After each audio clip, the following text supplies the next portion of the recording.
In the year 1285, the mightiest army on Earth marched south.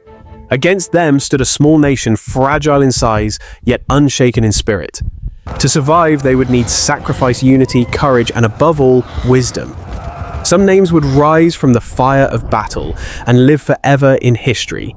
Others would fall, yet their blood would demand vengeance and inspire the living to fight on. Before we go on, do not forget to subscribe and turn on the notification bell. Hit like and tell us where you are watching from and what time it is there in the comments. This is not just the story of war. It is the story of a people who defied the impossible. And now you will witness a journey of tragedy and glory. The fortress of Zhongyang, last great shield of the Southern Song dynasty, fell after 6 long years of heroic resistance.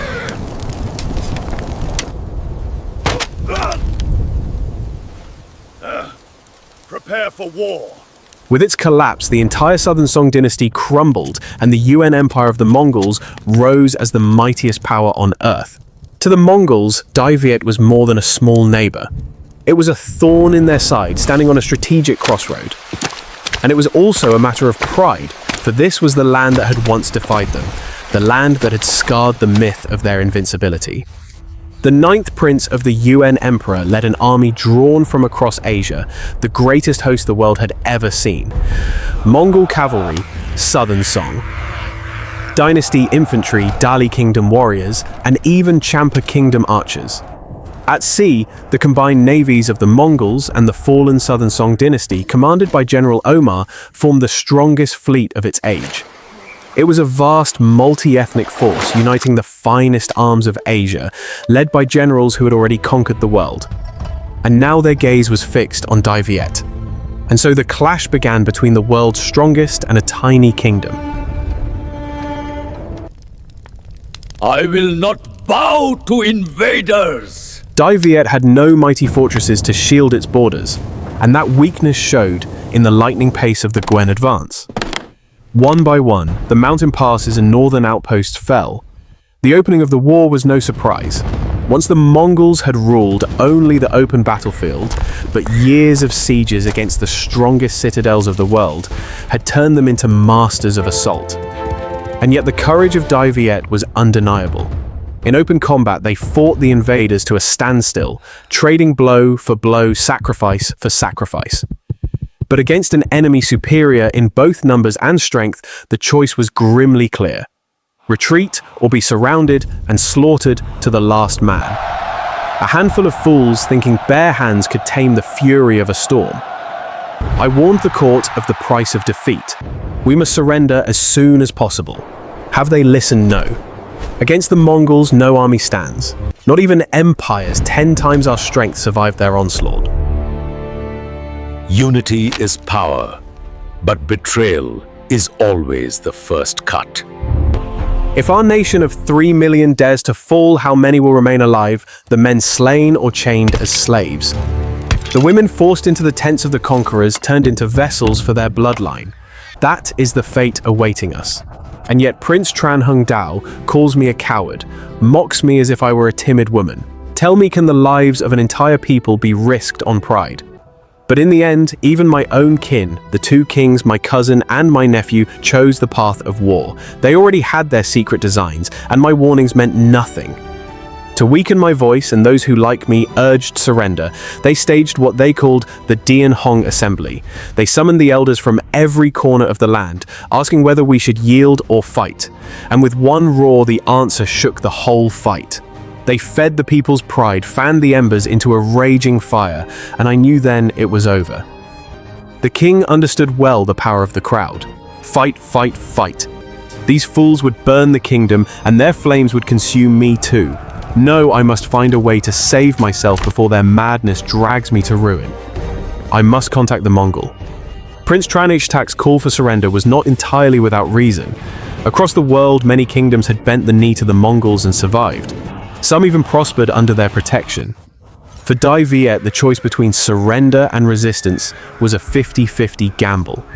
Fight and win, and you face the certainty of Mongol revenge in the future, with fewer advantages each time.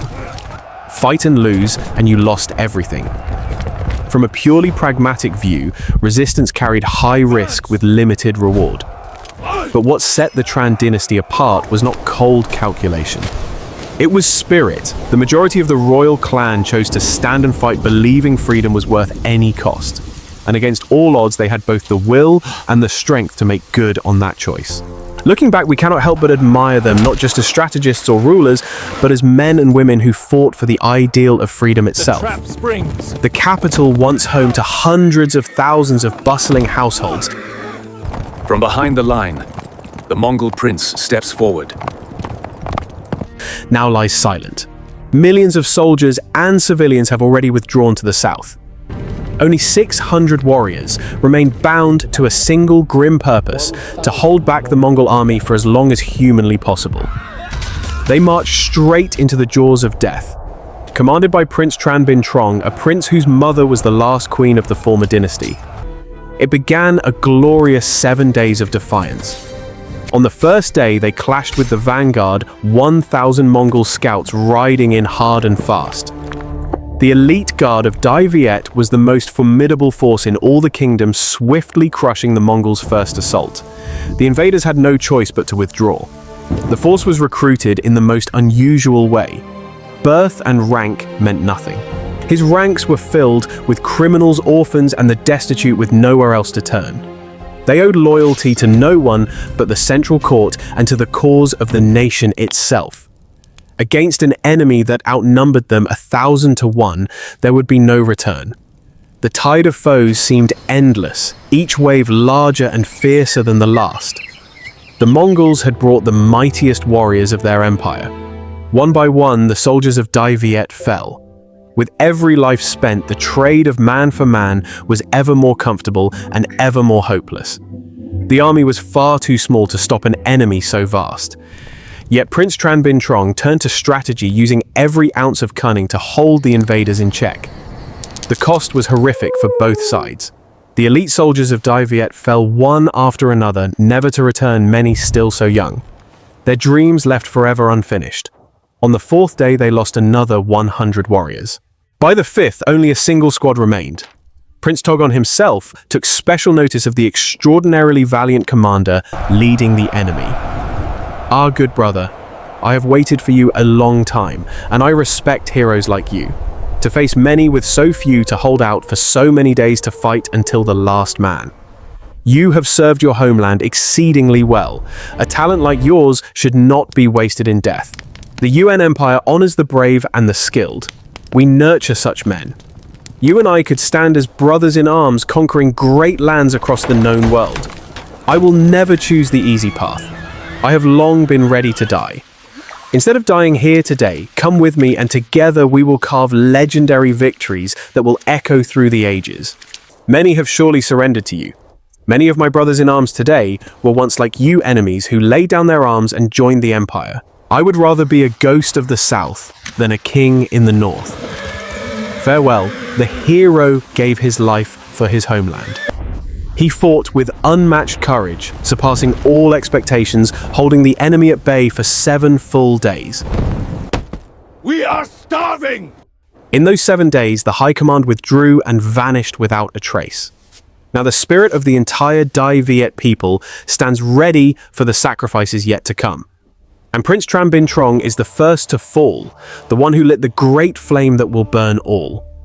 Thanks to Prince Tran Binh Trong holding the enemy for 7 days, we escaped. But after taking Fanglong, they have begun to read our path of retreat. I must buy more time, at least a few more days.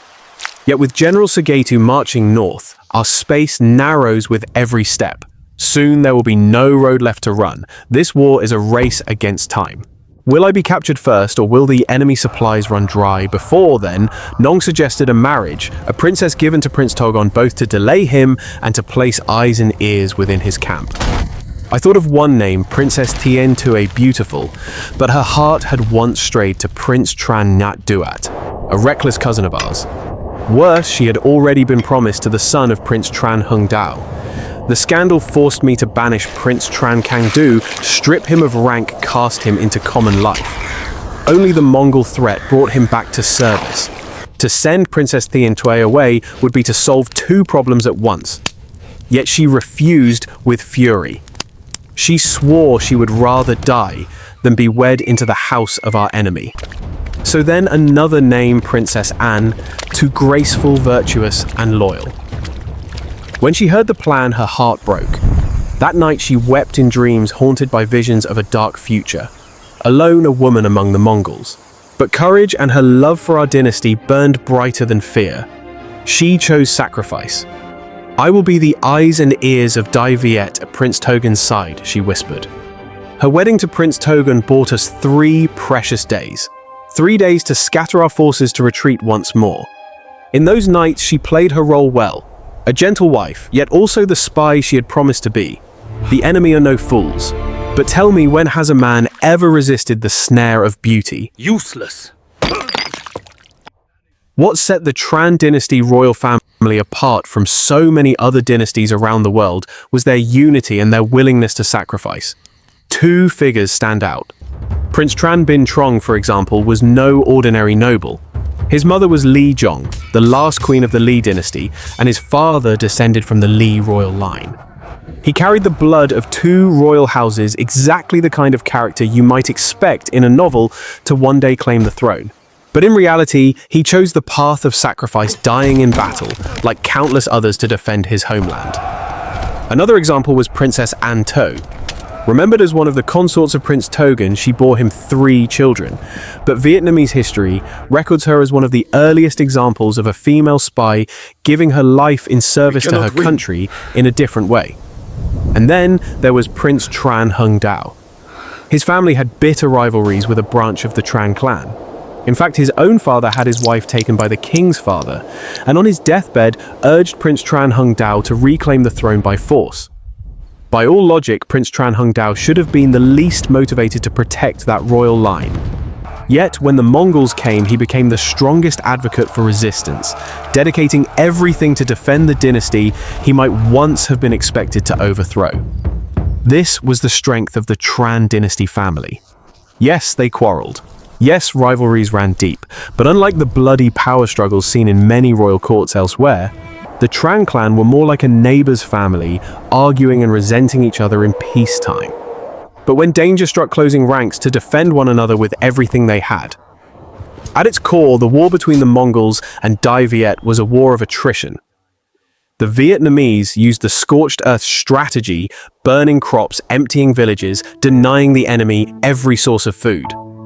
For an army as massive as the Mongols, this was deadly. The larger their numbers, the faster they consumed supplies.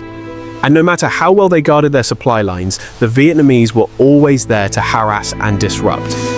The Mongols knew this, which is why their only hope was a lightning war: find and crush the Tran dynasty royal army, or capture the 2 kings themselves before famine set in.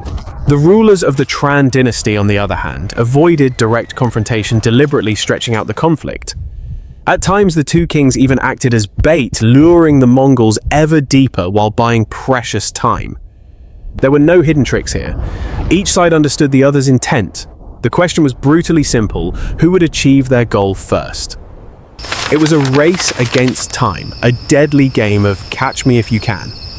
The last stand of Prince Tran Binh Trong and his 600 warriors has often been called the Asian version of the 300 Spartans. The parallel is clear: a small band of determined men facing an overwhelming horde, holding their ground at a choke point that neutralized the enemy's sheer numbers. With a river on one side and a swamp on the other, Prince Tran Binh Trong forced the Mongols to attack only from the front, denying them the freedom to surround. What made his Thanh Duc soldiers unique was their disciplined formation: shield bearers locked tight in the first rank, long spears and halberds bristling in the second, and archers guarded in the third. Each compact unit could operate independently, resisting cavalry charges and enduring volleys of arrows. For 7 days, they held their lines, an almost impossible wall to break head-on. Most of their casualties did not come from sword or spear, but from endless waves of Mongol arrows raining down. It was a slow bleed, a gradual erosion of life and strength. And like the Roman legions once trapped at Carrhae, they were cut down to the last man. Yet their sacrifice bought precious time and secured their place among the greatest last stands in human history. But history is not just about numbers, battles, or victories. It is about choices and the price of those choices. As I reflect on the story of Prince Tran Binh Trong and his men, I realize that courage is not the absence of fear, but the decision to stand firm in spite of it. Their legacy reminds us that even in the face of impossible odds, dignity and purpose can outlive death. That strength lies not only in arms, but also in unity, conviction, and sacrifice. I invite you to share your own thoughts. What does this story mean to you, and how do you see its message in our lives today? Share in the comments below. I truly want to hear your perspective. If you enjoyed this journey, please like, share, and subscribe. And remember to turn on the notification bell so you do not miss the next story. Be sure to check out the video now showing on your screen. It is a tale that I deeply treasure. Thank you for your support, and I look forward to seeing you again in the next episode.